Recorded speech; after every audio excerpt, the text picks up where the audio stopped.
ஆண்டவராகிய இயேசு கிறிஸ்துவின் நாமத்தினாலே உங்கள் யாவருக்கும் அன்பின் வாழ்த்துக்களை நான் தெரிவித்துக் கொள்கின்றேன். கர்த்தருடைய கிருபையினாலும் அவருடைய பரிசுத்தமுள்ள இரக்கங்களினாலும் நம்முடைய ஒவ்வொரு காரியத்தையும் ஆண்டவர் அளவில்லாமல் ஆசீர்வாதமாய் மாற்றிக்கொண்டு வருகின்றார். சென்ற நாளில் நடைபெற்ற நம்முடைய ஊழியங்கள் அநேக மகிமைகளை கர்த்தராக தேவன் விளங்க பண்ணி கொண்டு வருகின்றார். அதற்காக கர்த்தருடைய நாமத்தை மீண்டும் நாம் நன்றியோடு கூட ஸ்தோத்திரிக்க வேண்டியது அவசியம். இனி வரக்கூடிய காலங்களிலும் தேவனுடைய நாமம் மகிமைப்படுத்தப்படும்படி தொடர்ந்து நம்முடைய பணிகளுக்காக விசேஷமாக நீங்கள் ஜெபிக்க வேண்டும் என்று அன்போடு கூட நான் கேட்டுக்கொள்கின்றேன். கடைசி கால கிறிஸ்தவன் என்கிற தலைப்பின் கீழாக அநேகம் நிலைகளை நம்முடைய தியானத்தின் வடிவாக கற்றுக்கொண்டு வருகின்றோம். கடைசி கால கிறிஸ்தவனுடைய வாழ்க்கை என்கிறது சாதாரணமான வகைப்பட்ட ஒரு வாழ்க்கையை போல அல்ல. இந்த காலங்களையும் நேரங்களையும் நீங்களும் நானும் சரியான விதத்தில் புரிந்து கொள்ள ஆரம்பித்தால்தான் இந்த காலங்களை குறித்து அநேக விதமான பரிசுத்தவான்கள் என்ன வார்த்தையை பேசுறாங்கன்னு சொன்னா, இந்த காலங்களுக்கு பெயர் 0 hour என்கிற ஒரு வார்த்தையினால் இந்த காலங்களை அவர்கள் சொல்றாங்க. 0 hour அப்படின்னா என்ன அர்த்தம்? there is no more time. அதுக்கு மேல காலங்கள் நமக்கு கொடுக்கப்படுகிறது இல்லை.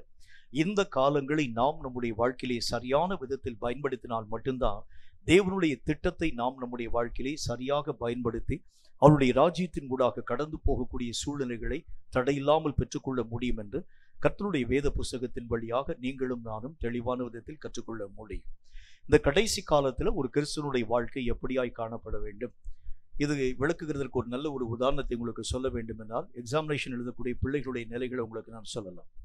எக்ஸாமினேஷன் எழுதக்கூடிய பிள்ளைங்க ஆரம்ப நேரத்தில் அந்த அந்த அந்த கேள்விகளுக்கு பதில் தெரிகிறதோ இல்லையோ நிறைய நேரம் உட்காந்து வேடிக்கை பார்த்துட்டே உட்காந்துருப்பாங்க. இந்த அவன் எப்படி எழுதுறான், அவன் எப்படி எழுதுறான், இவன் எப்படி எழுதுறான், எல்லா காரியத்தையும் பார்த்துட்டே இருப்பாங்க. அந்த கடைசியில் சூப்பர்வைசர் திடீர்னு சொல்லி முன்பதாக நின்று ஒரு வார்த்தை ஒன்றை சொல்வார். 15 minutes more அப்படின்னு சொல்லுவார். 15 நிமிடம் தான் இருக்கிறது. உடனே கடற்கடன்னு எடுத்து எழுத ஆரம்பிக்கிறதை பார்க்க முடியும். வேகமாக எழுத ஆரம்பிக்கும். அடுத்தது 10 minutes more சொன்னால் இன்னும் அவனுடைய வேகம் அதிகமாய் காணப்பட ஆரம்பிக்கிறதை பார்க்க முடியும். 5 minutes மோர்னு சொல்லும்போது அவர்கள் அந்த பேப்பரை கட்டி அதாவது அந்த அந்த நம்பர்லாம் எழுதி அதுக்கு எல்லாம் ரெடியாக வைக்கணும். ஆனால் அப்போ தான் அவர் நிறைய அந்த வினாக்களுக்குரிய பதில்கள் யாவற்றையும் எழுதி கொண்டே இருக்கிறதை பார்க்க முடியும். கடைசியில் உங்களுக்கு எல்லா டைம் முடிஞ்சிருக்குன்னு சொல்லி பேப்பரை பிடுங்கக்கூடிய வரைக்கும் ஜனங்கள் எழுதக்கூடிய நிலைகளை பார்க்க முடியும். இதுதான் இறுதி கட்ட ஓட்டம். உங்களுக்கே தெரியும், அந்த கடைசி நேரத்தில் எவ்வளவு துரிதமாய் ஓட முடியுமோ அவ்வளவு துரிதமாய் ஓடுனா தான் இலக்கை உங்களாலும் என்னாலும் எட்ட முடியும். அதுக்கு முன்னால் நம்ம செய்ய வேண்டிய காரியம் என்ன அப்படின்னா, நம்முடைய வாழ்க்கையிலே காணப்படும் எந்தெந்த விஷயங்கள் இன்றைக்கும் என்னுடைய வாழ்க்கையிலே ஆண்டவராக தேவனோடு கூட இணைய முடியாமல் காணப்பட ஆரம்பிக்கிறது, இவைகள் எல்லாவற்றையும் நான் என்னுடைய வாழ்க்கையிலே சீர்படுத்தும். எனக்கும் கர்த்தராகிய தேவனுக்கும் எந்தெந்த காரியம் தடையாய் காணப்பட ஆரம்பிக்கிறது. பலவிதமான விஷயத்துல பலவிதமான தடைகள் நம்முடைய வாழ்க்கையில் இருக்கிறதை பார்க்க முடியும். இயேசுவை பின்பற்றி போன சீஷர்கள் அநேக விதமான ஜனங்கள் தங்களுக்கு உண்டான எல்லா காரியத்தையும் விட்டுட்டு ஆண்டவராக தேவன் அழைத்தார் என்பதற்காக அவர்களுடைய கைகளிலே காணப்படக்கூடிய படவுகளை, வலைகளை, தங்களுக்கு உண்டான ஆஸ்திகளை, அந்தஸ்துகளை, தகப்பனை, தாயை, எல்லா காரியத்தையும் விட்டுட்டு இயேசுவை பின்பற்றினார்கள். இயேசுவை பின்பற்றி போயிருக்கக்கூடிய நேரத்தில் திடீரென்று சொல்லி ஒரு சீஷன் ஆண்டவராக இயேசுவுக்கு முன்பதாக கடந்து வருகின்றான். ஆண்டவரே, என்னுடைய தகப்பனார் இறந்து போய்விட்டார். ஆகவே என்னுடைய தகப்பனாருக்கு செய்ய வேண்டிய காரியத்தை நான் செய்ய வேண்டும் என்கிறதை பற்றி அவன் ஆண்டவராக இயேசுவை பார்த்து கேட்க ஆரம்பிக்கின்றார். உடனே இயேசு அவனை பார்த்து ஒரு வார்த்தை சொல்லுகின்றார். சரிப்பா, நீ அப்பாவுக்கு செய்ய வேண்டிய காரியத்தை நான் செஞ்சு முடிச்சது, சீக்கிரமா மீண்டும் நீ என்னை பின்பற்றி வர வேண்டும் என்கிற ஒரு வார்த்தையை பற்றி சொல்லாமல் அவர் சொல்லுகின்றார், மரித்தோர் தங்கள் மரித்தோரை உண்டான காரியத்தை செய்யட்டும், நீ என்னை பின்பற்றுவான்னு சொன்னார். நம்ம செய்ய வேண்டிய பணிகள் என்று பலவிதமான பணிகள் உண்டு. இப்ப நீங்களும் நானும் உலகத்துக்குரிய ஒரு மக்களை போல காணப்படுகிறது உண்டானால் தேவனுடைய ராஜ்யத்தின் ஊடாக கடந்து போக நம்மால் முடியாது. உலகத்தில் இருக்கக்கூடிய மக்கள் உலக பிரகாரமான காரியத்தின் ஊடாக தங்களை ஈடுபடுத்திக் கொள்வாங்க. ஆனால் இன்றைக்கு கிறிஸ்தவனாய் காணப்படக்கூடிய மனிதனும் கூட உலகத்திலே காணப்படக்கூடிய மக்களுக்கு ஏற்ற வண்ணமாய் அவனும் தன்னுடைய வாழ்க்கை நிலைகளை மாற்றி அமைக்க பிரயாசப்படும். அவனை மாதிரியே வாழணும், அவனை மாதிரியே ஓடணும், அவனை மாதிரி நான் பணம் சம்பாதிக்கணும், அவனை மாதிரி காரியங்களை செய்யணும். உலகத்திலே காணப்படக்கூடிய மனிதனுக்கு உங்களுக்கு ஒரு முக்கியமான ஒரு வித்தியாசம் உண்டு. உலகத்திலே வாழக்கூடிய மனுஷனுக்கு மறு உலகத்தில் இடம் கிடையாது. ஆனால் உங்களுக்கும் எனக்கும் மறு உலகத்தில் ஒரு இடம் உண்டு. அந்த இடத்தை நீங்கள் சுதந்திரிக்க வேண்டும் என்று சொன்னால் இந்த உலகத்தில் நீங்கள் பிரயாசத்தின் ஊடாக கடந்து போனால் மட்டும்தான் மறு உலகத்தில் மகிமையான வாழ்க்கையின் ஊடாக கடந்து போக உங்களாலும் என்னாலும் ஆகும். அவங்க இந்த உலகத்துல தாங்கள் அனுபவிக்க வேண்டிய காரியங்கள் எல்லாத்தையும் அனுபவிப்பாங்க. அவர்களை பார்த்து நீங்களும் நானும் அவர்களைப் போல வாழ வேண்டும் என்று நாம் நம்முடைய வாழ்க்கையிலே மெய்யாகவே நினைவு கூறக்கூடாது. ஏன்னா அவங்களுக்கு வந்து மறு உலக வாழ்க்கையில பங்கு கிடையாது. உங்களுக்கோ மறு உலக வாழ்க்கை தான் ஆண்டவராக தேவனால் உருவாக்கப்பட்டிருக்கக்கூடிய நித்தியமான வாழ்க்கையா இருக்கிறதுனால அதற்கு உண்டான விஷயத்திற்காக, அதற்கு தேவையான காரியத்திற்காக இந்த உலகத்தில் நீங்களும் நானும் பிரயாசத்தின் கூடாக கடந்து போக வேண்டும். நம்ம பல காரியங்களை பற்றி நம்முடைய தியானத்துல பார்த்து கொண்டு வருகின்றோம். நம்முடைய வாழ்க்கையிலே குறைவாய் இருக்கக்கூடிய விஷயங்கள் எல்லாவற்றையும் தேவனாகிய கர்த்தருக்குள் நீங்களும் நானும் மெய்யாகவே நிறைவுள்ளவர்களாக உருவாக்க வேண்டியது அவசியம். இதைத்தான் கர்த்தராகிய தேவன் தம்முடைய பிள்ளைகளுக்கு மெய்யாகவே சுட்டி காண்பிக்க ஆரம்பிக்கின்றார். வெளிப்படுத்தின விசேஷத்திலே ஆண்டவராகிய தேவன் பேசும் பொழுது அவர்களை பார்த்து தம்முடைய வார்த்தைகளை ஒரு வார்த்தை சொல்லுகின்றார். நீ என்னுடைய கண்களுக்கு முன்பதாக குறைவாய் காணப்படுகின்றாய். தானியேல் தீர்க்கதரிசியின் மூலமாய் ஆண்டவராகிய தேவனுடைய வசனம் அந்த புத்தகத்தில் சொல்லும் பொழுது, நீ தராசில் நெருக்கப்பட்டு குறைவாய் காணப்பட்டாய். கர்த்தருடைய வசனம் அப்படிதான் சொல்லுது. நம்முடைய வாழ்க்கையும் தேவனுக்கு முன்பதாய் குறையாய் காணப்பட ஆரம்பிக்கிறது உண்டானால் தேவ ராஜ்யத்தின் ஊடாக கடந்து போக நம்மால் முடியாது. நல்லா புரிஞ்சுக்கங்க. இப்ப இந்த வெயில் காலத்துல இவ்வளோ கஷ்டத்தின் மத்தியில பிரயாசத்தின் ஊடாக கடந்து வந்து நெற்றி வேறெல்லாம் நிலத்துல விழக்கூடிய அளவிற்காக வந்து உட்கார்ந்து கர்த்தருடைய வார்த்தையை கேட்டு கேட்டு கேட்டு கேட்டு கடைசி நேரத்துல தேவ ராஜ்யத்துக்குள்ளாக போகும் பொழுது, நீ என்னுடைய சமூகத்திலே வரக்கூடிய தகுதியை இழந்து குறைவுள்ளவனாய் காணப்படுகிறாய் என்று கர்த்தர் சொன்னார்னா எவ்வளவு ஒரு பரிதாபமான ஒரு வாழ்க்கையா இருக்குன்னு யோசிச்சு பாருங்களேன். இவ்வளோ நான் பிரயாசப்பட்டேன், உலக பிரகாரமாக நல்ல ஒரு வாழ்க்கை வாழ்ந்திருக்கலாம், எல்லா காரியங்களையும் துறந்து கடைசியில பரலோகத்திலும் என்னுடைய காரியங்களை ஏற்றுக்கொள்வார் இல்லையே என்கின்ற அந்த ஒரு நிலை உங்களுக்கு எனக்கு வந்துடக்கூடாது. ஆகவேதான் இப்பொழுதே அதற்குரிய தகுதியான ஆயத்தம் நம்முடைய வாழ்க்கையிலே வர வேண்டியது அவசியம். எதையெல்லாம் நம்முடைய வாழ்க்கையிலே குறைவாய் காணப்படுகிறதோ அவைகள் எல்லாவற்றையும் நீங்களும் நானும் சீர்படுத்த வேண்டியது அவசியம். வசனம் என்ன சொல்றது பாருங்க. தீத்துவின் புஸ்தகத்துல 1வது அதிகாரம் 5வது வசனம் இந்த வார்த்தை நமக்கு சொல்கிறது. தீத்து 1வது அதிகாரம் 5வது வசனத்தை வாசிக்கிறேன், கேளுங்கள். நீ குறைவாய் இருக்கிறவைகளை ஒழுங்குபடுத்தும்படிக்கும் நான் உனக்கு கட்டளையிட்டபடியே பட்டணங்கள் தோறும் மூப்பரை ஏற்படுத்தும்படிக்கும் உன்னை கிரேத்தா தீவிலே விட்டு வந்தேனே. கர்த்தருடைய வசனத்தில் என்ன போட்டிருக்கு? குறைவாய் இருக்கக்கூடிய எல்லா விஷயத்தையும் ஒழுங்குபடுத்த வேண்டும். எதையெல்லாம் என்னுடைய ஆவிக்குரிய நிலைகளை தடுக்கக்கூடியதாய் காணப்படுகிறது, எதிலே நான் இன்னும் தேவனுக்கு முன்பதாக நிற்கக்கூடிய திராணியை இழக்கக்கூடிய ஒரு மனிதனாய் காணப்படுகின்றேன், எந்த விஷயத்திலே ஆண்டவராக தேவன் என்னை பார்த்து குற்றம் பிடிக்கக்கூடிய வாழ்க்கை வாழக்கூடியவனாய் காணப்பட ஆரம்பிக்கிறேன். இதை நான் என்னுடைய வாழ்க்கையை சீராக்க வேண்டியது அவசியம். அதுதான் இந்த காலத்தை கர்த்தராக தேவன் நமக்கு தந்திருக்கின்றார்.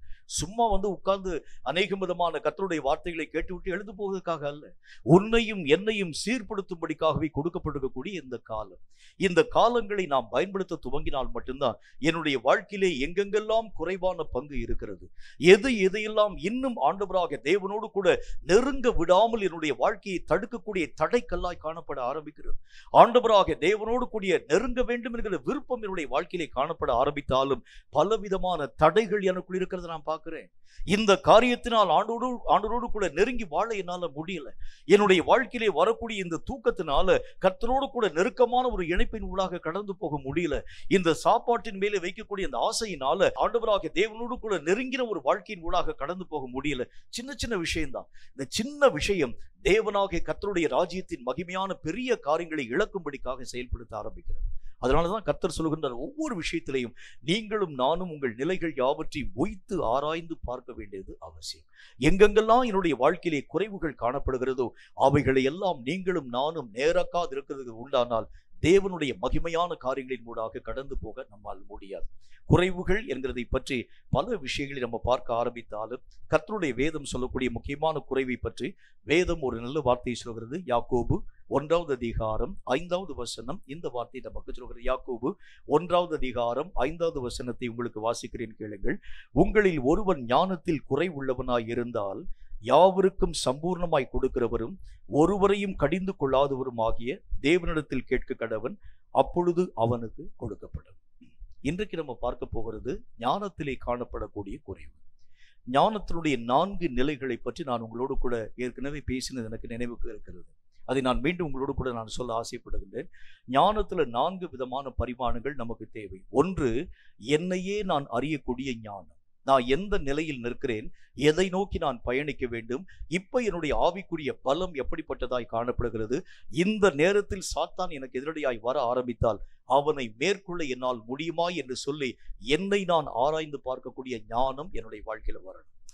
பல மக்கள் தங்களுடைய வாழ்க்கையிலே தங்களை ஆராய மனமற்றவர்களாய் பக்கத்தில் இருக்கக்கூடிய மக்களை ஆராய்ந்து பார்க்கிறதை பார்க்க முடியும். அவன் ஏன் அந்த மாதிரி உட்கார்ந்துருக்கிறான், அவன் ஏன் சரியா ஆண்டவருடைய சமூகத்தில் வரக்கூடிய நேரத்தில் லேட்டாவே வந்து இந்த மாதிரி வந்து கர்த்தருடைய ஆலயத்துக்குள்ளாக வருகிறான் என்று சொல்லி மற்ற மக்களை குறித்து அவர்கள் நியாயம் தீர்ப்பார்களே தவிர தங்கள் குறைவுகளை ஆராய்ந்து பார்க்கிறவர்கள் யாருமே இல்லை. சிம்சோனுடைய வாழ்க்கையில மகா பெரிய வல்லமை பெற்றவனாய் காணப்பட்டவன் சிம்சோன். தன்னுடைய வாழ்க்கையிலே ஆண்டவராக தேவன் அருவருக்கக்கூடிய ஒரு பாவத்தினுடைய நிலைகள் அவனுடைய வாழ்க்கையிலே காணப்பட துவங்கிற்று. அந்த பாவத்து நிமித்தமாக கடைசி நேரத்துல தெளிலாளுடைய மடியிலே படுத்திருக்கக்கூடிய சிம்சோனை பார்த்து அந்த தெளிலாள் என்கிற அந்த ஸ்திரீ அவனோடு கூட பேசுகின்றால், உன்னுடைய மகா பலம் எதிலே அடங்கி இருக்கிறது சிம்சோன். அவனோ அவளுக்கு முன்பதாக தன்னுடைய உள்ளத்திலே காணப்படும் எல்லா விஷயங்களையும் வெளிப்படுத்த துவங்கினான். நான் பிறந்தது முதல் தாயின் வயிற்றிலே தோன்றினது அந்த காலம் முதற்கொண்டு நசரேயனாக ஆண்டவராக தேவனால் உருவாக்கப்பட்டிருக்கிறேன். என்னுடைய தலையிலே சவரகன் கத்தி எப்பொழுது படுகிறதோ அப்பொழுது என்னுடைய சரீரத்திலே காணப்படும் பலம் எல்லாவற்றையும் இழந்து போய் பலட்சியமாய் நான் மாற்றப்பட்டு போய்விடேன் என்பதை பற்றி பேசிவிட்டு அவளுடைய மடியில் மகா பெரிய நித்திரை மயக்கத்திலே தூங்க துவங்க ஆரம்பித்தான். நடந்த காரியத்தை பார்க்கிறோம். அவனுடைய தலைமுடிகள் யாவற்றையும் அவள் சிறைப்பித்து அவனை சிறுமைப்படுத்த துவங்கினாள். வழக்கம் போல் அந்த சிம்சோனுக்கு முன்பதாக அந்த பெலிசிய ஜனங்கள் வந்துட்டாங்க. சிம்சோனை இந்த பெண் தட்டி எழுப்பி, சிம்சோனை உன்னை பிடிக்க மெய்யாகவே பெலிசிய ஜனங்களுடைய அதிபதிகள் எல்லாம் வந்துட்டாங்கன்னு சொல்லக்கூடிய நேரத்துல வசனத்துல என்ன போடு தெரியுமா, கர்த்தர் தன்னை விட்டு விலகினதை அறியாமல் எப்போதும் போல உதறி போட்டு கொண்டு போவேன்னு வெளியே வந்துருச்சுப்போம். அப்போ ஒரு வாழ்க்கையில ஒரு குறைவு வந்தால் எத்தனை நஷ்டம் நம்முடைய வாழ்க்கையில வருதுன்னு பாருங்க. தன்னுடைய வாழ்க்கையிலே காணப்படக்கூடிய குறைவை சிம்சோனால உணர முடியல. தேவன் தன்னை விட்டு விலகி போனதை சிம்சோன் தன்னுடைய வாழ்க்கையிலே புரிந்து கொள்ளாமல் போனதுனால தைரியமா எப்பொழுதும் போல மெய்யாகவே உதறி போட்டுக் கொண்டு போவேன் என்று வெளியே போனால் ஜனங்களால் கையும் மெய்யுமாக பிடிக்கப்பட்டு அவனுடைய கண்கள் ஒரே தீர்வையாய் பிடுங்கப்பட்டு அவன் எல்லா ஜனங்களுக்கு முன்பதாக மாவரைக்கக்கூடிய ஒரு மனிதனாய், எல்லா ஜனங்களுக்கு முன்பதாக பரியாசம் பண்ணக்கூடிய ஒரு பொருளாக நினைவு கூறப்படக்கூடிய நிலைகளின் ஊடாக கடந்து போக ஆரம்பிச்சான். இப்போ நம்முடைய வாழ்க்கையை பற்றி நான் ஒவ்வொரு நாளும் யோசித்து பார்க்க வேண்டியது அவசியம். நேற்றைய தினத்து மாதிரி இன்றைக்கு என்னுடைய வாழ்க்கை எப்படி இருக்கிறது? நேற்றைக்கு நான் ஜெபிக்கும் போது என்னை அறியாத ஒரு பரவசம், ஒரு சந்தோஷம். ஆண்டவருடைய சமூகத்தில் நான் காத்திருக்கிறேன். இன்னைக்கு கர்த்தராக தேவனுடைய சமூகத்தில் எதையாகிலும் பெற வேண்டும் என்கிற விருப்பம் நேற்றைய தினத்தில் என்னுடைய வாழ்க்கையிலே காணப்பட்டது. ஆனா இன்னைக்கு நான் ஜெபம் பண்ண உட்கார்ந்து தூக்கமா வருது. எப்ப இந்த மாற்றத்திற்கு என்ன காரணம்? உடனே இங்க உட்கார்ந்து ஆராய்ஞ்சு பார்க்கணும்.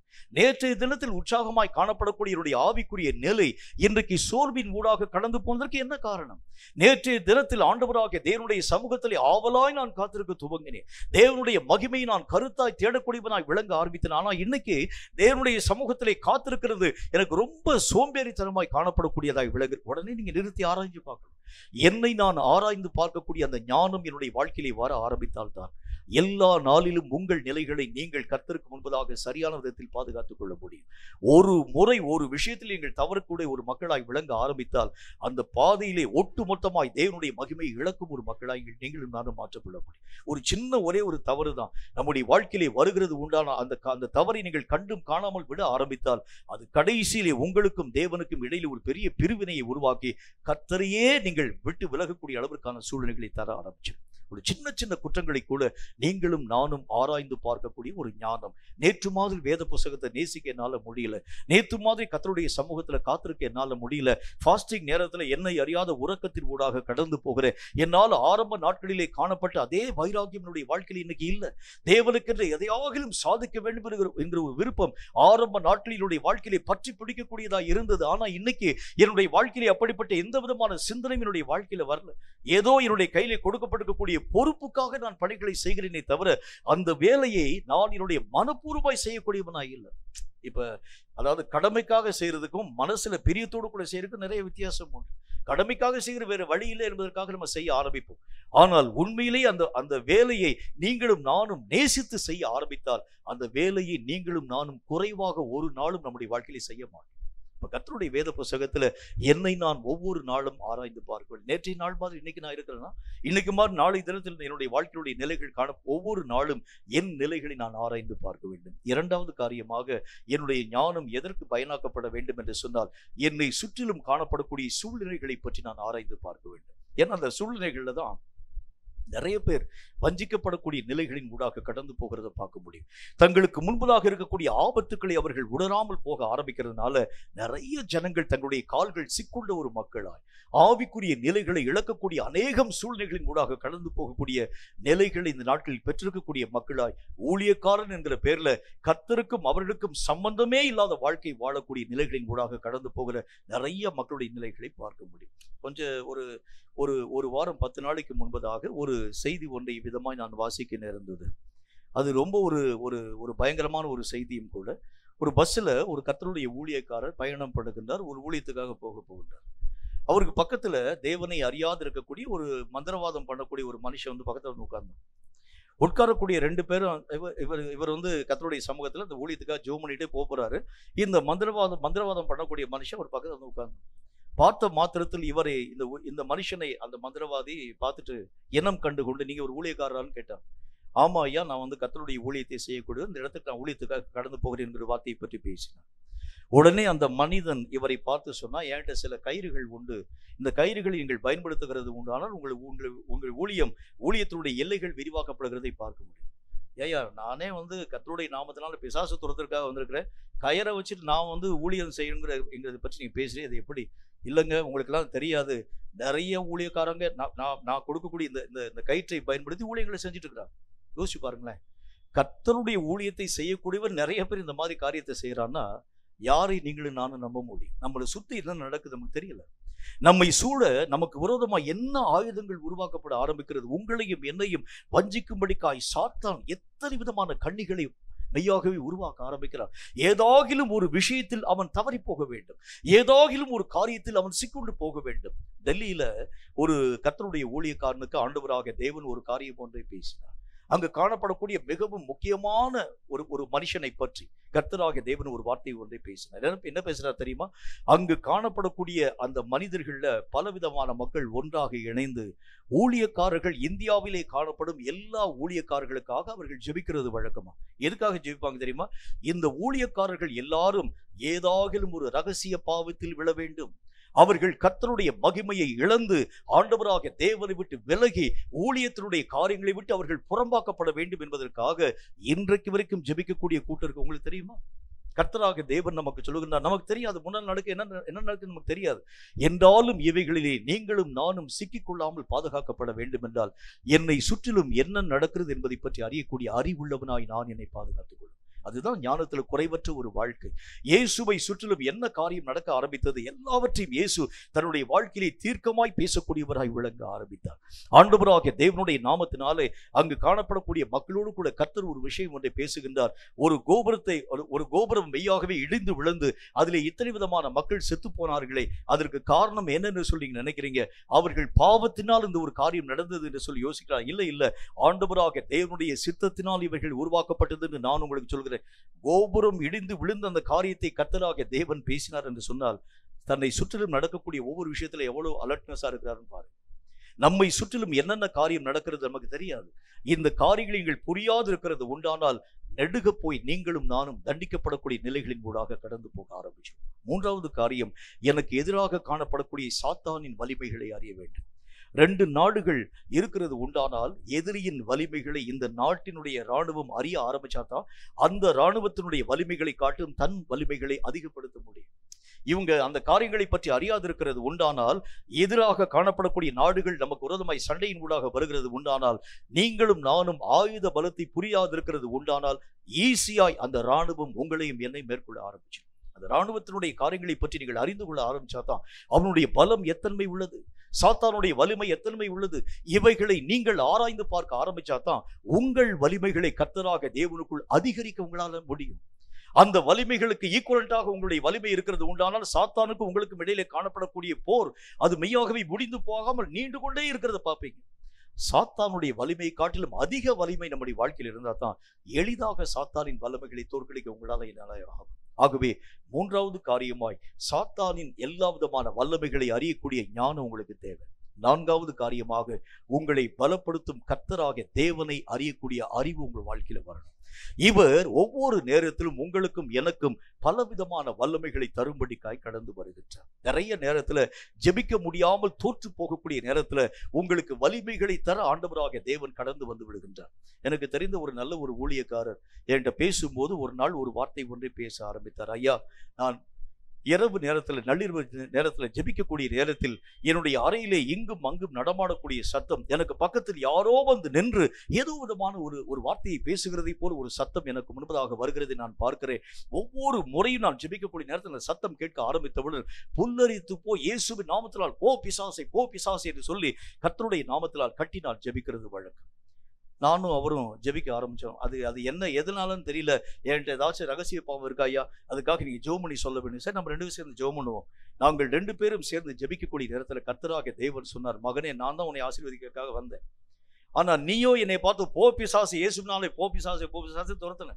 ஒவ்வொரு முறையும் ஆசீர்வாதத்தை கொடுக்கறதுக்காக வந்த நீ என்னை துரத்த ஆரம்பிச்சனா ஆசீர்வாதத்தை கொடுக்காமே போயிட்டேன்னு சொன்னார். அப்ப பாருங்க, எனக்கு முன்னால் வரக்கூடிய கர்த்தரை நான் அறியலன்னு வச்சுங்களேன், என்ன நடக்கும்? தேவன் தரக்கூடிய வல்லமை உங்களாலும் என்னாலும் பெற்றுக்கொள்ள முடியாது. ஒவ்வொரு நேரத்திற்கும் தேவன் தரக்கூடிய வல்லமை உங்களுக்கும் எனக்கும் தேவை. தேவனாகிய கர்த்தரை அறிய அறிய அறிய அறிய சாத்தானின் எல்லா விதமான வல்லமைகள் உங்களுக்கும் எனக்கும் முன்பதாக குன்றி போக ஆரம்பிக்கிறதை பார்க்க முடியும். உங்களுக்கே நல்லாவே தெரியும், நீங்கள் கர்த்தரை அறியாதிருக்கக்கூடிய வரைக்கும் சாத்தான் பெரிய ஒரு பலவானாய் உங்களுக்கும் எனக்கும் தோற்றமளிப்பார். ஆனா எப்ப நீங்க கர்த்தராகிய தேவனை பூரணமாய் அறியக்கூடிய ஒரு மக்களாய் விளங்குகிறீர்களோ, அப்ப சாத்தானுடைய வலிமை கர்த்தருக்கு முன்பதாக ஒன்றும் இல்லாமல் கண்ணுக்கு புலனாகாது இருக்கக்கூடிய அளவிற்காய் அவைகள் எல்லாம் மட்டுப்படுத்தப்பட்டு போகிறதை உங்களாலும் என்னாலும் பார்க்க முடியும். அதனாலதான் கர்த்தர் சொல்கின்றார், ஒன்றான மெய் தேவனாகிய கர்த்தரையும் அவர் அனுப்பினவருடைய குமாரனாகிய இயேசுவையும் அறிகிறதே நித்திய ஜீவன் என்பதை பற்றி கர்த்தருடைய வேதம் சொல்ல ஆரம்பிக்கிறது. இந்த 4 விதமான காரியங்கள் நம்முடைய அறிவுல இருக்கணும். இந்த அறிவிலே ஏதாகிலும் ஒரு விஷயத்தில் நீங்கள் குறைவாய் காணப்பட ஆரம்பித்தால் தேவன் தரக்கூடிய நன்மைகளை பெற முடியாது. சாத்தானுக்கு விரோதமாக உங்களாலும் என்னாலும் எழுந்திருக்க முடியாது. சூழ்நிலைகளை மேற்கொள்ள உங்களால் முடியாது. என்னையே நான் ஆராய்ந்து பார்த்து தேவனுக்கு இஷ்டமான வழிகளின் ஊடாக கடந்து போக நம்மால் முடியாது. கர்த்தருடைய வேத புத்தகத்தில் இன்றைக்கு ஒரு முக்கியமான ஒரு காரியத்தை பற்றி, அறிவில பல பரிமாணங்கள் நமக்கு முன்பதாக சொல்லப்பட ஆரம்பித்தாலும் இன்றைக்கு ஒரு முக்கியமான காரியங்களை பற்றி நம்முடைய தியானத்தின் வழியாக நாம் பார்க்க வேண்டியது அவசியம். நீதிமொழிகளின் புத்தகத்துல 14வது அதிகாரம் 16வது வசனம் இந்த வார்த்தையை நமக்கு சொல்கிறது. நீதிமொழிகள் 14:16 இந்த வார்த்தையை நமக்கு சொல்கிறது. வாசிக்கிறேன், கேளுங்கள். ஞானமுள்ளவன் பயந்து தீமைக்கு விலகுகிறான், மதியினனோ மூர்க்கம் கொண்டு துணிகரமாய் இருக்கின்றான். ஞானத்துல இன்றைக்கு நம்ம பார்க்க போகின்ற முக்கியமான ஞானம் தீமையான காரியங்களுக்கு விலகும் ஒரு ஞானம். சில தீமைகளை நம்ம எதிர்த்து நிக்கணும். சில தீமைகளுக்கு நாம் விலகி ஓட வேண்டியது அவசியம். சில தீமைகளை நம்ம மேற்கொள்ள வேண்டியது அவசியம். சில தீமைகளை கர்த்தருடைய நாமத்தினால அது உங்களையும் என்னையும் மேற்கொள்ளாதபடி அவைகளை விட்டு விலகி ஓடி போக வேண்டியது அவசியம். யோசேப்புக்கு முன்பதாக ஒரு தீமை ஒன்று உருவாக்கப்பட்டது. அந்த தீமைகளுக்கு எதிர்த்து நிற்கக்கூடியவனாய் அல்ல, தீமைகளுக்கு விலகி யோசேப்பு தன்னுடைய ஜீவியத்தை பாதுகாத்துக் கொள்ள ஆரம்பிச்சான்.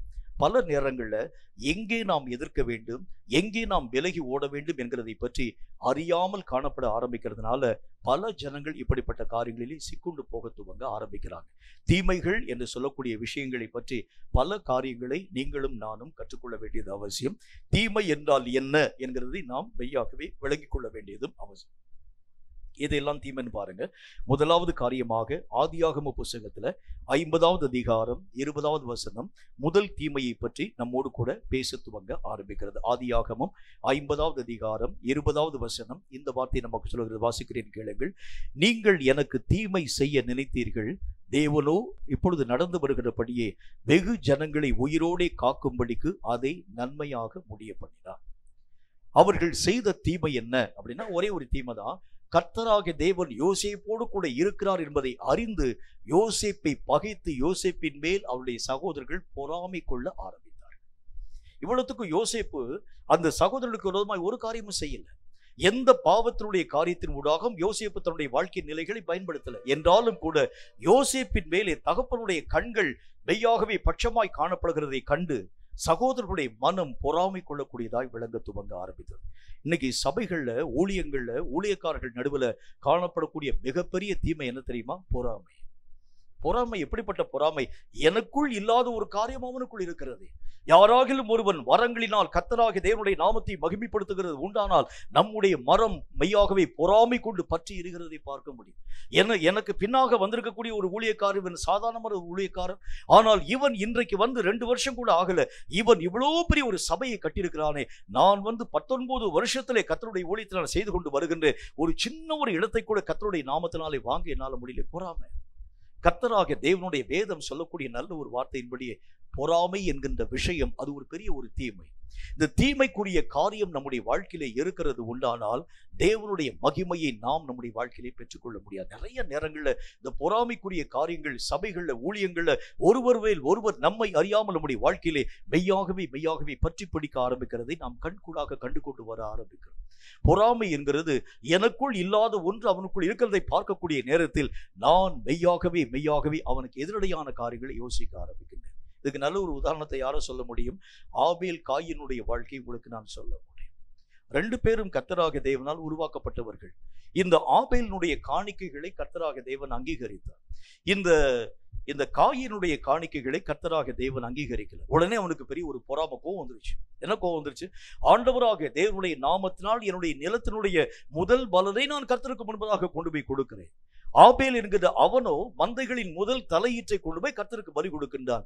என்னுடைய பலிகளை கர்த்தராகிய தேவன் அங்கீகரிக்காமல் அவனுடைய பலிகளை கர்த்தராகிய தேவன் ஏற்றுக்கொள்ள ஆரம்பிக்கிறதை குறித்து காயினுடைய மனம் பற்றி எறியக்கூடியதாய் விளங்க துவக்க ஆரம்பித்தது.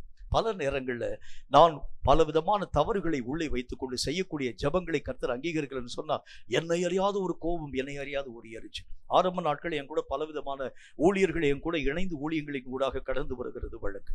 அவங்க என்ன காரியத்தை செய்வாங்க அப்படின்னா நிறைய ஜனங்கள் கடைசி ஜப வேளைகள்ல 2 பகுதியாக பிரிந்து அவரை ஒரு சைடில் கொண்டு போய் நிறுத்தி நான் ஒரு சைடில் நின்று கொண்டு அவர் பக்கத்துல சில பேர் போய் நீங்க ஜெபம் பண்ணுங்க, என் பக்கத்துல கொஞ்சம் பேர் வாங்க என்று சொல்லக்கூடிய நேரத்தில் ஒருவர் கூட அவர் பக்கத்துல போக மாட்டாங்க. ஏன்னா கர்த்தருடைய வார்த்தையை நான் தான் பிரசங்கம் பண்ணியிருப்பேன். எல்லா ஜனங்களும் எனக்கு முன்பதாக வருகிறது வழக்கம். அவருக்கு ரொம்ப கோபம் வந்துச்சு, பயங்கரமான பொறாமை, ரொம்ப கோபம். உடனே அவர் ஒரு வார்த்தை ஒன்றை அந்த கூட்டத்தினுடைய இறுதியிலே சொல்ல ஆரம்பித்தார். கர்த்தருக்கு ஸ்தோத்திரம், எல்லா ஜனங்களும் நம்முடைய அருமையான தம்பியினுடைய பக்கத்தில் நீங்க போனீங்க, கர்த்தர் உங்களை ஆசீர்வதிக்கட்டும். இனி வரக்கூடிய நாட்கள்ல உங்களுக்காக நான் ஜெபிக்கணும்னு ஆசைப்படுறேன். உங்களுக்காக ஜெபிக்க வேண்டும் என்று சொன்னால் என்னுடைய விலாசத்தை இப்ப இருக்க மாதிரி மொபைல் போன்லாம் அந்த காலத்துல கிடையாது. அதாவது இந்த விசிட்டிங் கார்டை கையில் வைத்திருக்கிறது வழக்கம். நீங்க அதாவது உங்களுடைய லெட்டர்ல உங்களுடைய பிரச்சனைகள் யாவற்றையும் எனக்காக நீங்கள் எழுதி கொடுக்க வேண்டும் என்கிறதை பற்றி அவர் அந்த கூட்டத்தினுடைய இறுதியில சொல்லி அவர் கையில் விசிட்டிங் கார்டு இல்லை, என் விசிட்டிங் கார்டை வாங்கி என்னுடைய பேரை அடிச்சுட்டு அவருடைய பேரை எழுதி எல்லாருடைய கையிலையும் கொடுத்தார். ஆனால் அதாவது நடந்த காரியம் என்னன்னா அவங்க என்ன செஞ்சாங்க, அவர் பேரை அடிச்சுட்டு என் பேருக்கு லெட்டர் எழுத ஆரம்பிச்சிட்டாங்க. மீண்டும் பெரிய ஒரு கோபம். உடனே அவர் என்னை பார்த்து சொன்னார், தம்பி இனிமேல் நம்ம 2 பேரும் சேர்ந்து போனா ஊழியத்துக்கு சரியா வராது. நீங்க ஒரு பக்கம் போங்க, நீங்க அதாவது மேற்கு பக்கம் போனா நான் கிழக்கு பக்கம் போறேன், நீங்க வடக்கு பக்கம் போனா நான் தெற்கு பக்கம் போறேன், நீங்க எந்த பக்கம் வேணாலும் போங்க பிரதர், நம்ம கர்த்தருடைய ஊழியத்தை செய்யும்படிக்காக. அவருக்கு அவ்வளவு பெரிய கோபம். சில பேருடைய வாழ்க்கையிலே வரக்கூடிய உயர்வுகளை தாங்க உங்களாலும் என்னாலும் ஆகாது. கர்த்தர் என்ன சொல்கின்றார், நம்மளெல்லாம் ஆண்டவராகிய தேவன் அவருடைய சரீரத்தின் அவயவமாக இணைத்து வைத்திருக்கின்றார். ஒரு அவயவம் உயர்த்தப்படும் பொழுது எல்லா அவயவங்களும் பாராட்டும். அதுதான் தேவனாகிய கர்த்தருடைய திட்டம். நம்ம சபையில ஒருவன் உயர்த்தப்பட்டால் எல்லா ஜனங்களும் அவனை பாராட்டணும். ஏனென்றால் நாம் எல்லாரும் கர்த்தராகிய தேவனுடைய அவயவங்கள். ஒரு அவயவம் மேன்மைப்படுத்தப்பட ஆரம்பிக்கிறது உண்டானால் எல்லா அவயவங்களும் அதை பார்த்து பொறாமைப்படாது. இந்த கண்ணுக்கு, அதாவது இப்போ நம்முடைய சரீரத்தினுடைய அவயவங்களை பற்றி உங்களுக்கு சொல்றேன் பாருங்களேன். கை செய்யக்கூடிய வேலை, கால் செய்யக்கூடிய வேலை, கண் செய்யக்கூடிய வேலை, இருதயம் செய்யக்கூடிய வேலை, அதன் பின்பதாக தலையறிவு செய்யக்கூடிய, இப்படி பல விதமான வேலைகளை நம்முடைய அவயவம் செய்ய ஆரம்பிக்கிறது. திடீர்னு சொல்லி நம்முடைய கண் சற்று மங்கலாக ஆரம்பிச்சதுனால உடனே அந்த மனிதன் என்ன காரியத்தை செய்யறான், நேரா டாக்டரை போய் செக் பண்ணி பார்த்து இந்த கண்ணுக்கு கண்ணாடி அணிய ஆரம்பிக்கின்றான். உடனே மற்ற அவயவங்கள் அதை பார்த்து பொறாமைப்பட்டு, இவர் இந்த கண்ணுக்கு இப்படிப்பட்ட காரியங்களை செய்கிறது எப்படி, எங்களுக்கு ஏதாவது ஒரு விஷயத்தை செஞ்சிருக்கிறான் பாருங்க, கையாகிய நாங்கள் ரொம்ப அநேக விதமான கஷ்டத்தின் ஊடாக கடந்து போகிறோம், எங்களுக்கு தேவையான ஒரு காரியத்தை அவன் செய்யவே இல்லை என்று சொல்லி கண்ணின் மேல் இந்த கை பொறாமைப்படுகிறது இல்லை. ஏன்னா இந்த கண்ணின் மேல் கை பொறாமைப்பட ஆரம்பிக்கிறது உண்டானால் எங்காகிலும் கண் தெரியாமல் தட்டி விழுந்தா அந்த கைதான் போய் அடிபட ஆரம்பிச்சு. ஏன்னா எல்லா விதமான காரியத்துக்கும் லிங்க் உண்டு.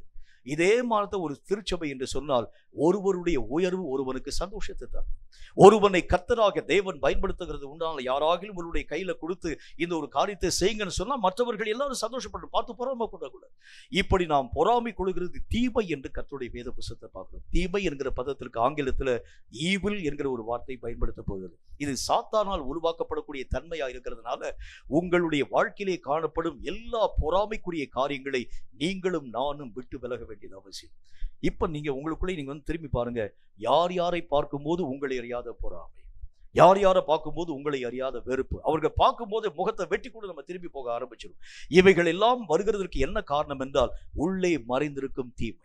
தீமை உள்ள இருக்கக்கூடிய வரைக்கும் மற்றவனை நேசிக்க உங்களையும் என்னையும் அனுமதிக்கார். மற்றவர்களை குறித்ததான எரிச்சல் உங்கள் வாழ்க்கையை பற்றி பிடிக்க ஆரம்பிக்கிறத பார்ப்பீங்க.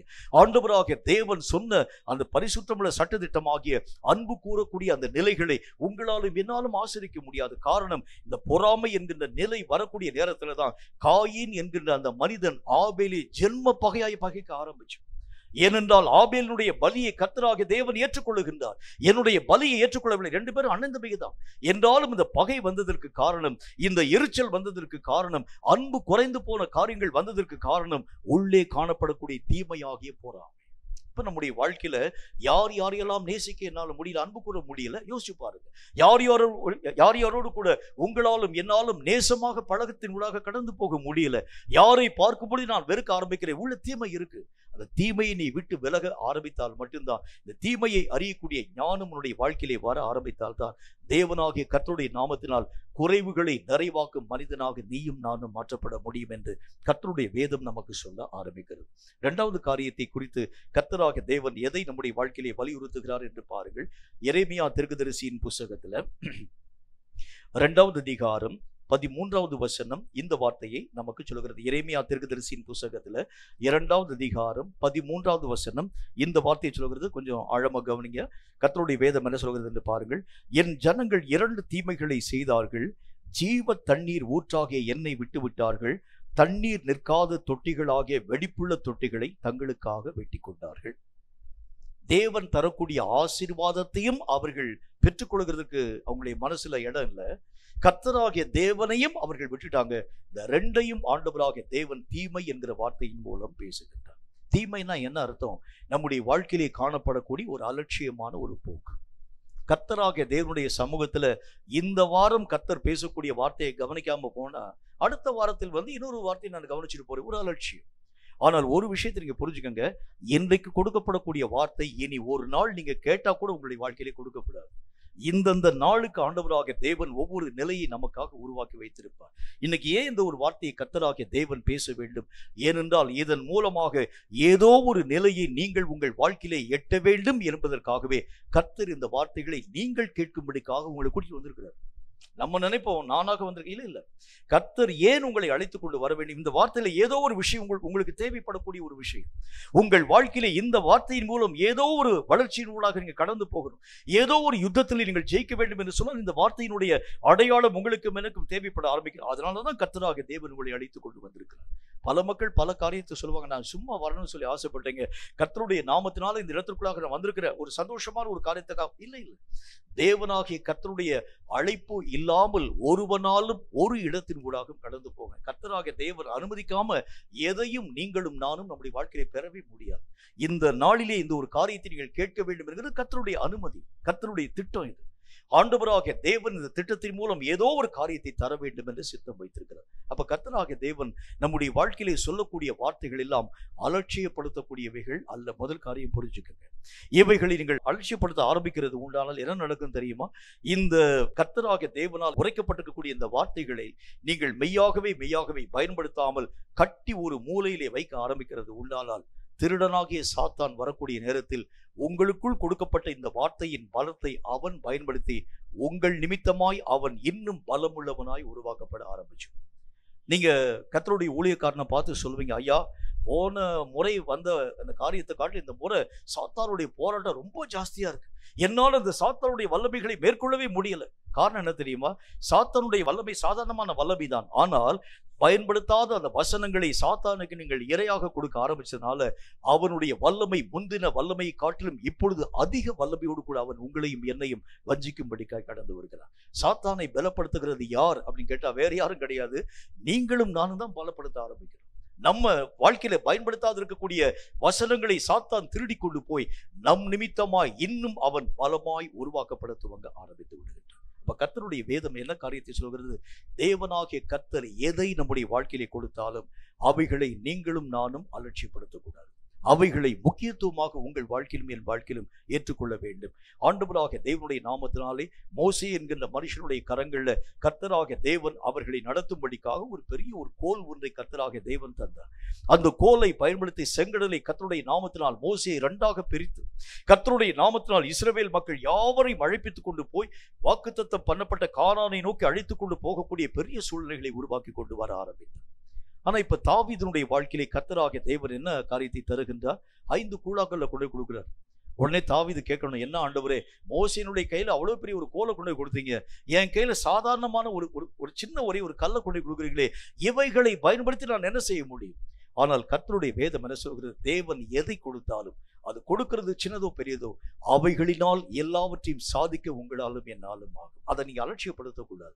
தேவன் கொடுக்கும் சின்ன வார்த்தையாக இருக்கலாம், தேவன் கொடுக்கும் சின்ன அதிகாரமாய் இருக்கலாம், தேவன் கொடுக்கும் சின்ன கல்லாய் இருக்கலாம், தேவன் கொடுக்கும் சின்ன ஒரு கோலாய் காணப்பட ஆரம்பிக்கலாம். எதை ஆண்டவராக தேவன் தந்தாலும் அவைகளை கொண்டு எல்லாவற்றையும் சாதிக்க உங்களாலும் என்னாலும் ஆகும். அப்ப தீமை என்கிறது எதை பொறுத்து அமைக்கப்பட ஆரம்பிக்கிறது? ஆண்டவருடைய காரியங்களை பற்றியதான அலட்சிய போக்கு நம்முடைய வாழ்க்கையிலே வர ஆரம்பிக்கிறது உண்டானால் கொஞ்சம் நம்ம அலட்சியப்படுத்த ஆரம்பிச்சாலே போதும், ஆண்டவராக தேவனுடைய கிருபைகளை இழக்கக்கூடிய தீமைகளை சாத்தான் நமக்குள் விதைக்க துவங்க ஆரம்பிக்கிறதை பார்க்க முடியும். இன்னைக்கு என்ன நான் ஜெபிக்கிறேன், நாளைக்கு நான் ஜெபிச்சுக்கிறேன், அந்த ஒரு நாள் ஜெபத்தின் இழக்க ஆரம்பித்தால் அதனுடைய மகா பெரிய உன்னதமான மேன்மைகளை இழந்து தீமைகளின் ஊடாக நீ கடந்து போக துவங்க ஆரம்பித்து விடுவாய். அடிக்கடி என்னுடைய செய்தியில சொல்லக்கூடிய ஒரு சம்பவத்தை நான் மீண்டும் உங்களுக்கு சொல்ல வேண்டும் என்று ஆசைப்படுகின்றேன். அந்த நாட்கள்ல ரோடு போடக்கூடிய அந்த நேரத்துல இது நடக்கக்கூடியது அது ஜெர்மன் போன்ற அந்த பகுதியில் ரோடு போடுகிறதுங்கிறது, அதாவது அந்த தார் கல் அதை வச்செல்லாம் ரோடு போடுகிறது இல்லை, அநேக விதமான சிமெண்ட் கற்கள் யாவற்றையும் பயன்படுத்தி அந்த நாட்கள்ல ரோடுகள் யாவற்றையும் அவர்கள் போடுகிறது வழக்கம். ஒரு வயதான ஒரு மனுஷனுக்கு இந்த பொறுப்பு கொடுக்கப்பட்டிருந்தது. இந்த ரோடு போட்டுக்கொண்டே வருகிற, அதாவது சிமெண்ட் வச்சு, அதாவது அந்த கல்லை வந்து சரியான இடத்துல பொருத்தி சிமெண்ட்டை பூசி அது வந்து ரோடு போட்டுக்கிட்டே வருகின்றார். காலையிலிருந்து வேலை பார்த்துட்டு வர்றாரு. இப்போ இரவு ஆக போகிறது, சாயங்காலம் ஒரு 6 மணி ஆக போகிறது, அவருடைய வேலை நேரம் முடிய போகுது. வேலை நேரம் முடியிருக்கும்னா ரொம்ப டயர்டு, காலையிலேருந்து வேலை பார்த்ததுனால ரொம்ப டயர்டு அவருக்கு. உடனே அவர் யோசித்தார், சரி இன்னும் ஒரு 4 கல்லு தான் நான் பதிக்கணும், 4 கல்ல வந்து பதிச்சுக்கலாமே, நீ இவ்வளவு நேரம் வரைக்கும் நான் காலையிலேருந்து இவ்வளவு நேரம் வரைக்கும் உச்சி வெயிலில் பயங்கரமான வேலை பார்த்து கொண்டு வந்திருக்கின்றேன், ஆகவே இந்த 4 கல்லை மட்டும் நாளை தினத்தில் நான் வந்து பதித்துக் கொள்கிறேன் என்று சொல்லி 4 கல்லை பதிக்காமல் போயிட்டார். அந்த நாட்களில் வந்து என்ன அப்படின்னா வந்து பஸ் கார்லாம் கிடையாது, அதாவது குதிரை வண்டிகளில் அழைக்கப்படக்கூடிய சேரட்ல தான் அநேக விதமான ஜனங்கள் பயணிக்கிறது வழக்கம் ரோட்ல. இந்த மாதிரி ஒரு அரச குடும்பத்தை சார்ந்திருக்கக்கூடிய ஒரு ஜனங்கள் கர்த்தருடைய நாமத்தினால அதாவது அவங்களுடைய சொந்தக்காரருடைய வீட்டுக்கு பக்கத்தில் இருக்கக்கூடிய ஒரு டவுனுக்கு அவங்க வந்து போக வேண்டும். அதாவது அந்த பெரிய அதாவது நில சுவாந்தார் என்று அழைக்கப்படக்கூடிய பெரிய லேண்ட்லார்ட், அவருடைய மனைவி, அவருடைய ஒரே ஒரு மகள், வாலிப பிள்ளை, இந்த 3 பேர் வந்து அந்த குதிரை வண்டியில சேரட்ல ஏறி அவர்கள் பயணிக்க ஆரம்பிச்சாங்க. நடந்த காரியம் என்ன, அது ஒரு இருட்டி போகக்கூடிய ஒரு நேரமா வந்ததுனால சேரட் அவர் வந்து பார்த்து ஓட்டாமல் போனதுனால அந்த 4 கல் விடப்பட்டு பாருங்க, ரோடு போடாம விட்டுருக்க பாருங்க, அதுல அந்த குதிரையினுடைய கால் மாட்டிக்கொண்டு குதிரை வண்டி அப்படி கவுந்துருச்சு. கவுந்து போன பொழுது என்ன நடந்து பாருங்க, பக்கத்துல வந்து பார்த்தா ஒரு பெரிய ஒரு மலை பள்ளத்தாக்கு. அந்த பள்ளத்தாக்குல இந்த குதிரை வண்டியில் இருக்கக்கூடிய ஜனங்கள் எல்லாரும் தூக்கி எறியப்பட்டாங்க. அதுல 2 பேர், தகப்பனும் தாயும் ஸ்பாட்லேயே இறந்து போயிட்டாங்க. அந்த ஒரே ஒரு வாலிப பிள்ளை மட்டும் காப்பாற்றப்பட்டாள். நிறைய காயங்களோடு அடிகளோடு கூட. அது இருட்டி போனதுனால யாருமே வரல. அவள் அழுதால், புலம்பினால், வேதனைப்பட ஆரம்பிச்சா யாரும் காப்பாற்றுகிறதுக்கு வரல.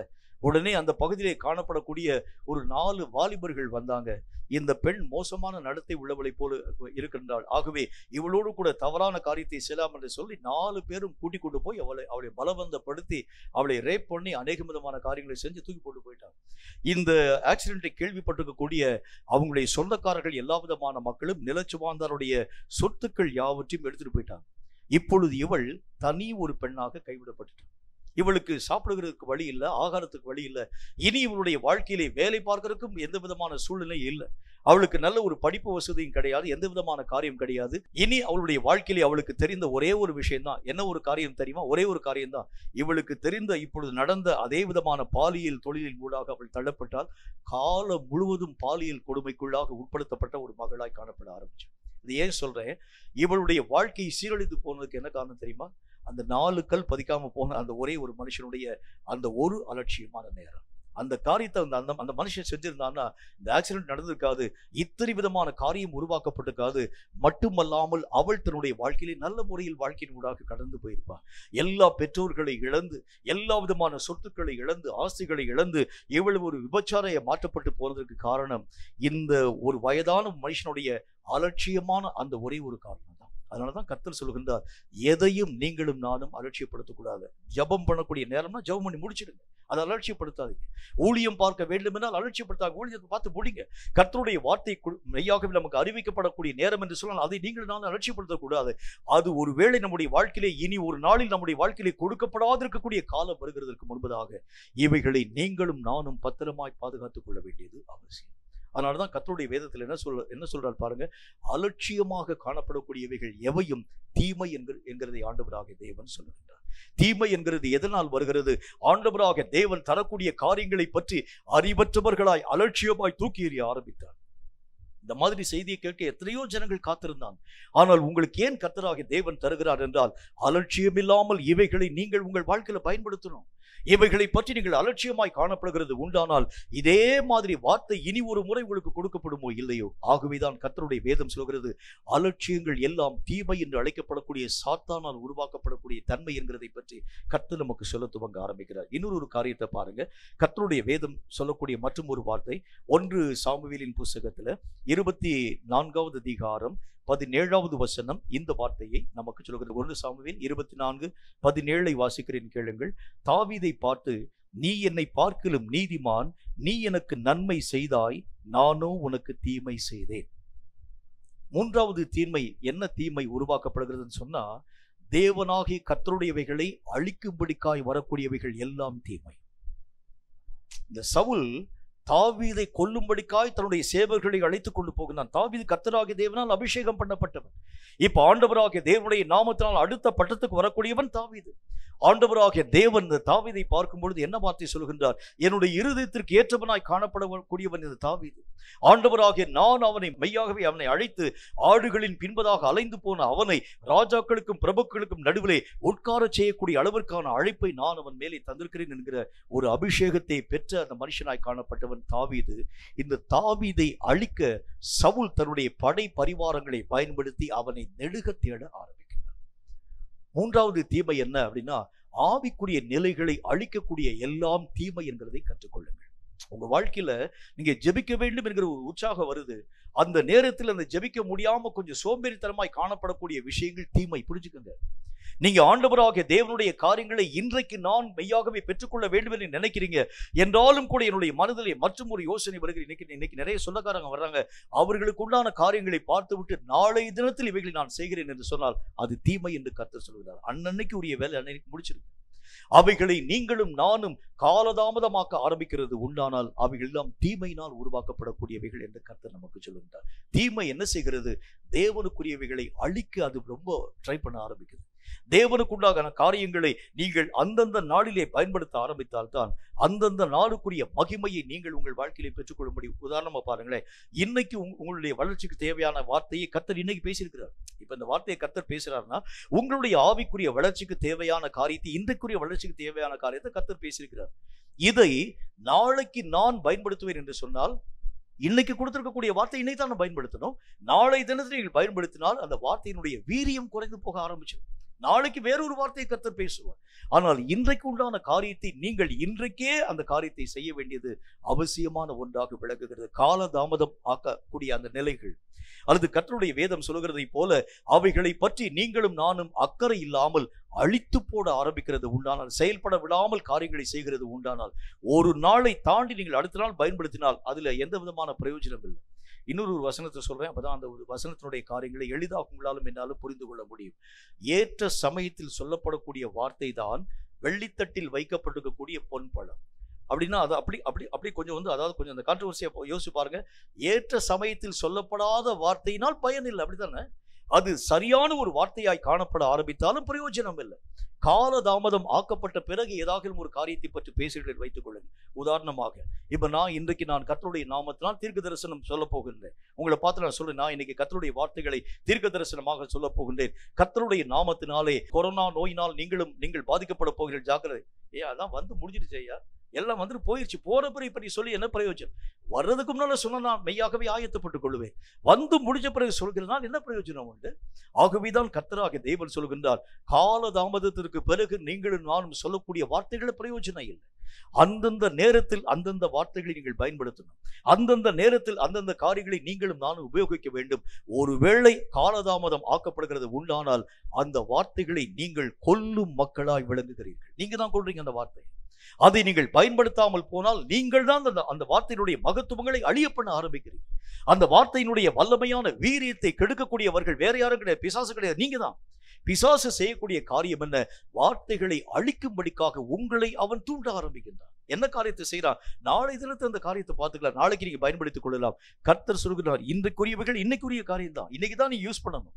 இந்த காரியங்களை நீங்கள் நாளைக்கு பயன்படுத்துகிறது உண்டானால் இதுவே உங்கள் வாழ்க்கையிலே மெய்யாகவே பாய்சனாய் மாற்றப்படுகிறதை பார்க்க முடியும். அந்தந்த எக்ஸ்பைரி டேட்டுக்கு தாண்டின எந்த காரியத்தை நீங்கள் பயன்படுத்துகிறது உண்டானால் அவைகள் உங்களுக்கு எதிரியாய் மாற்றப்படுகிறது மாதிரி அந்தந்த காலத்துக்குரியவைகளை அந்தந்த காலத்தில் நீங்களும் நானும் பயன்படுத்த வேண்டியது அவசியம். இப்ப சாத்தான் மூன்றாவது தீமை என்ன தீமை தர்றான் பாருங்க.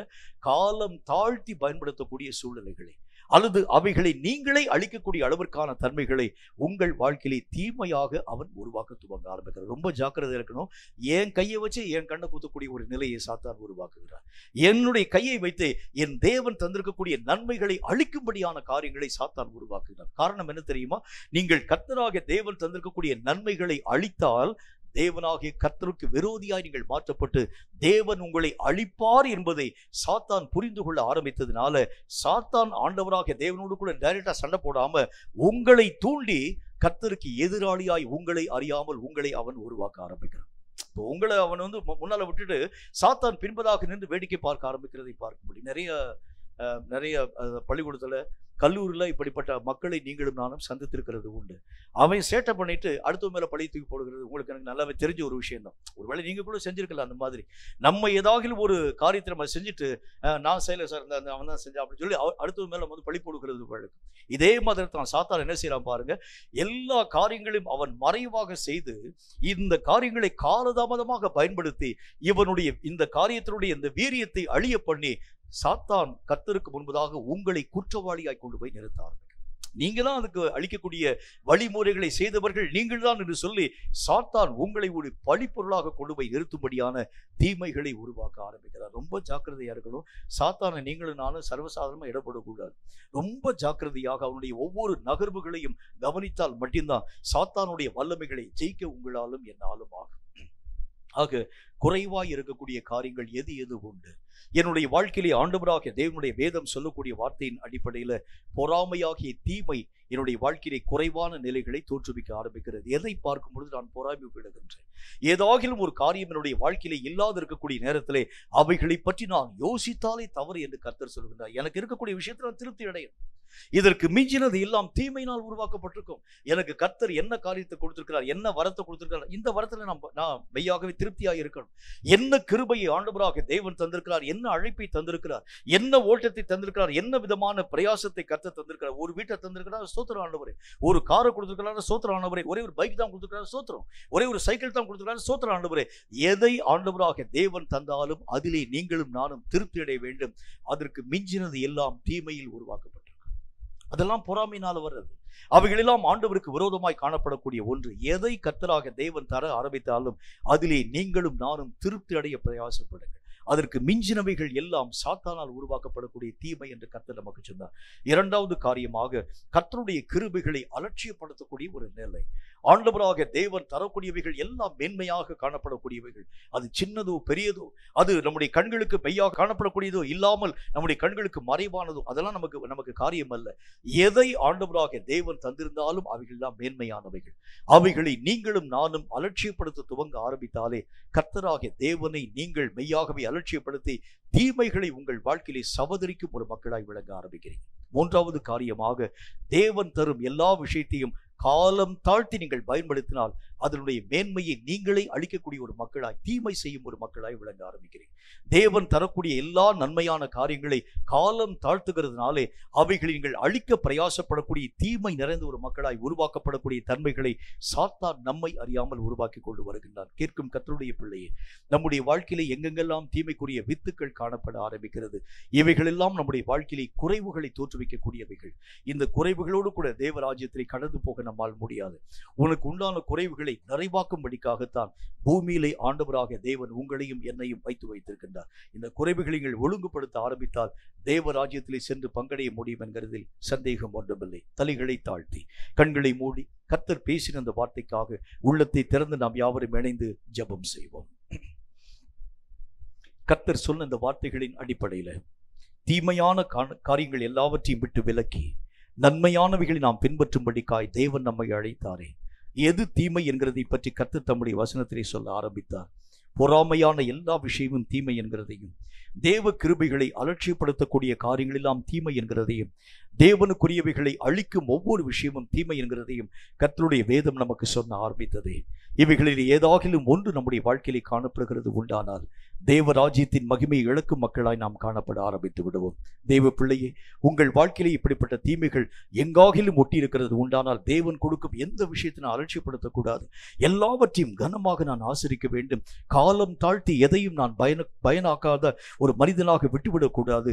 ஒவ்வொரு காரியத்தையும் அந்தந்த காலத்தில் நான் பயன்படுத்த எனக்கு ஏற்ற கிருபையை தாரும் என்று கர்த்தரினுக்குள் நீங்கள் ஜெபிக்க ஆரம்பித்தால் நிச்சயமாய் தேவன் தரக்கூடிய மகிமைகளை பெற்றுக்கொண்டு தேவராஜ்யத்திலே செல்லக்கூடிய பாக்கியங்களை தடையில்லாமல் நம்முடைய வாழ்க்கையை பெற்றுக்கொள்ள முடியும். நன்றி செலுத்துகிறோம் கர்த்தாவே. உம்மால் உரைக்கப்பட்ட இந்த பரிசுத்தமுள்ள வார்த்தைகளுக்காக ஸ்தோத்திரம். இந்த வார்த்தைகளின் மூலம் கர்த்தராக தேவன் எதை எங்களுடைய வாழ்க்கையில எதிர்பார்க்கின்றீர்? ஞானத்தினால் தீமைகளுக்கு விட்டு விலகக்கூடிய ஒரு நிலைகளை நாங்கள் பெற்றுக்கொள்ள வேண்டும் என்கிறதை கர்த்தராக தேவன் எங்களுடைய வாழ்க்கையை விரும்புகிறீர் கர்த்தாவே. எவைகள் தீமை என்கிறதை பற்றி நாங்கள் கற்றுக்கொள்ளத்தக்கதான சூழ்நிலைகளை கர்த்தராக தேவன் பேசி சொன்ன ஒவ்வொரு வார்த்தைக்காக நன்றி. பொறாமைகள் எல்லாம் தீமையாக, தேவ கிருபைகளை அலட்சியப்படுத்தக்கூடிய எல்லாம் தீமைகளாக, தேவனுக்குரியதை அழிக்கக்கூடிய எல்லா விஷயங்களும் தீமைகளாக ஆண்டவராக தேவனால் உரைக்கப்பட்ட வார்த்தைக்காக ஸ்தோத்திரம். இவைகளிலே ஏதாகிலும் ஒன்று இந்த வார்த்தைகளை கேட்கும்படிய பிள்ளைகளுடைய வாழ்க்கையிலே காணப்படுகிறது உண்டானால் அவைகளை ஆண்டவருடைய நாமத்தினாலே வேரோடு கூட வெட்டி வீழ்த்தி தேவனுக்கு பிரியமுள்ள ஒரு மக்களாய் ஞானத்தினால் அவைகள் எல்லாவற்றையும் அப்புறமாக்கி போட்டு தேவனுடைய ராஜ்யத்தை சென்று அடையக்கூடிய பாக்கியம் பெற்றவர்களாக ஒவ்வொருவரையும் நீர் மாறப்பண்ண வேண்டும் என்று நான் ஜெபிக்கிறேன். கற்று நிச்சயித்துக் கொண்ட வசனங்களிலே ஒவ்வொருவரும் நிலைத்து நின்று உம் நாமத்தை மகிமைப்படுத்த கிருபை தந்து ஆசீர்வதிக்க வேண்டும் என்று இயேசு கிறிஸ்துவின் நாமத்தினால் ஜெபித்திருக்கிறோம் எங்கள் பரிசுத்தமுள்ள நல்ல பிதாவே. ஆமீன், ஆமீன். கர்த்தருடைய ஆசீர்வாதத்தை ஆமீன் என்று சொல்லி நாம் பெற்றுக்கொள்வோம். கர்த்தர் உன்னை ஆசீர்வதித்து உன்னை காக்க கடவர். கர்த்தர் தம்முடைய முகத்தை உண்மையில் பிரகாசிக்க பண்ணி உண்மையில் கிருபையாய் இருக்க கடவர். கர்த்தர் தம்முடைய முகத்தை உண்மையில் பிரசன்னமாக்கி உனக்கு சமாதானத்தை கட்டளையிட கடவர். என் ஆத்துமாவை கர்த்தரை ஸ்தோத்திரி, என் முழு உள்ளவனுடைய பரிசுத்த நாமத்தை ஸ்தோத்திரி. என் ஆத்துமாவை கர்த்தரை ஸ்தோத்திரி. கர்த்தர் செய்த சகல உபகாரங்களையும் மறவாதே. ஆமென், ஆமென்.